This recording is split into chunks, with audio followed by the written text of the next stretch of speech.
বিসমিল্লাহির রহমানির রহিম। আসসালামু আলাইকুম।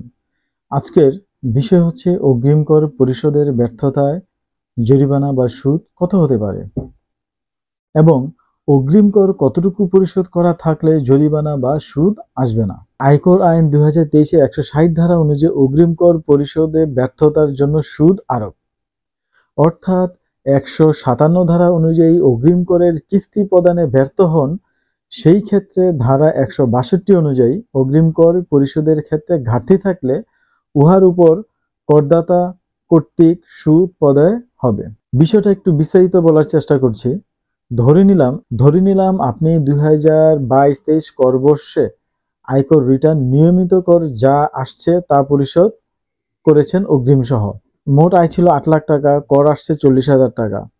তো আপনি অগ্রিম কর পরিশোধ করেছেন 16,000 টাকা, রিটার্নের সহিত প্রদায় কর পরিশোধ করেছেন 24,000 টাকা। অর্থাৎ 40,000 টাকা থেকে যদি নিরূপিত মানে অগ্রিম কর বাবদ দিয়ে দেখা গেল রিটার্নের সহিত 24,000 টাকা কর পরিশোধ করেছেন, তখন অগ্রিম কর ও নিরূপিত কর এই দুইটার মধ্যে নিরূপিত করের পরিমাণ বেশি হয়, তাহলে আপনাকে উক্ত করের উপর সুদ দিতে হবে। তাহলে সুদ দিতে হবে কত? সুদ দিতে হবে আয়কর আইন 2023-এর 161 ধারা অনুযায়ী পরিশোধিত অতিরিক্ত অগ্রিম করের উপর সরকার কর্তৃক প্রদায় সুদ হচ্ছে 10%। এই 10% সুদ কিভাবে আদায় করবে?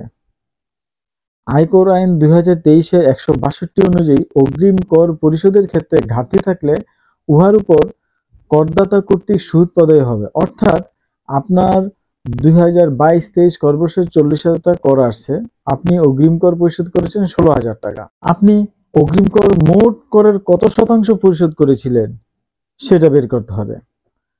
ধারা 162 অনুযায়ী মোট করের 75% মানে 75% আপনাকে অগ্রিম কর পরিশোধ করতে হবে। এখন দেখতে হবে আপনি 40,000 টাকা করের 75% 75% হিসেবে কত পরিশোধ করার কথা ছিল। 40,000 টাকা করের উপরে 75% হবে 30,000 টাকা, অর্থাৎ আপনাকে অগ্রিম কর দেওয়ার কথা ছিল 30,000 টাকা। পরিশোধ করেছেন কত? অগ্রিম কর পরিশোধ করেছেন 16,000 টাকা, তাহলে কম পরিশোধ করেছেন 14,000 টাকা। এই 14,000 টাকার উপর কত সুদ আসবে?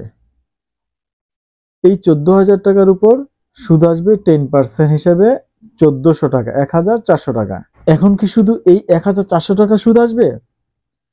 আপনার করনথিটি যখন অডিট কার্যক্রম শুরু হয়েছে তখন দেখা হবে সংশ্লিষ্ট কর বছরের প্রথম দিন হইতে পরবর্তী 2 বছর মেয়াদ পর্যন্ত এই দুইয়ের মধ্যে যেটি কম সেই সময়ের জন্য বা সেই কয়েক মাসের সুদ নেওয়া হবে। অর্থাৎ 2024 সালের ডিসেম্বর মাস হইলে 2023 সালের ডিসেম্বর ছিল কর দিবস, তাহলে 2023 সালের ডিসেম্বর হইতে 2024 সালের ডিসেম্বর হবে 13 মাসের, অতএব 13 মাসের সুদ আসবে 1400 × 13, তাহলে হবে 8,200 টাকা। এই 8,200 টাকা আপনার কাছ থেকে সুদ আদায় করবে।